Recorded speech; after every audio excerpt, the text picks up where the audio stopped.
হালিশহরে গতকাল গিয়েছিলেন প্রাক্তন মুখ্যমন্ত্রী মমতা বন্দ্যোপাধ্যায় এবং সেখানে বিক্ষোভের মুখে পড়েছিলেন তিনি। মৃত তৃণমূল কর্মীর বাড়িতে তিনি গিয়েছিলেন। সেই তৃণমূল কর্মীর নাম বীরজু কেওত, কাঁচরাপাড়া পুরসভার 23 নম্বর ওয়ার্ডের সদ্য প্রাক্তন তৃণমূল কাউন্সিলর জিনি শর্মার স্বামী।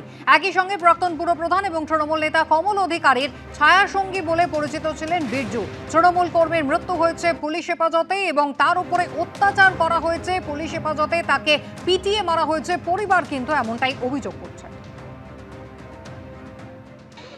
দেখুন, আমি যা হারিয়েছি তা আমি ফিরে পাবো না। সেদিক থেকে দেখতে গেলে আমি শুধুমাত্র চাই সরকারের কাছে আমার বরকে যেভাবে ওরা লকআপে রেখে রাত্রিবেলা পিটিয়ে খুন করেছে তার বিচার চাই আমি। দেখুন, সবার আগে আমি চাই তদন্ত।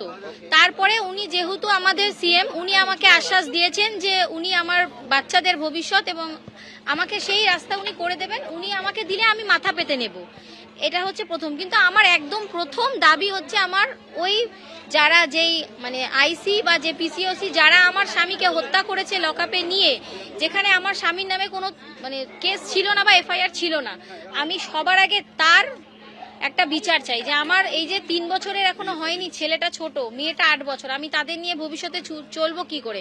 বাবা হারা একটা সন্তান, সেটা সবাই জানে কিভাবে বাবা ছাড়া একটা বাচ্চাকে মানুষ করা যে কত কঠিন।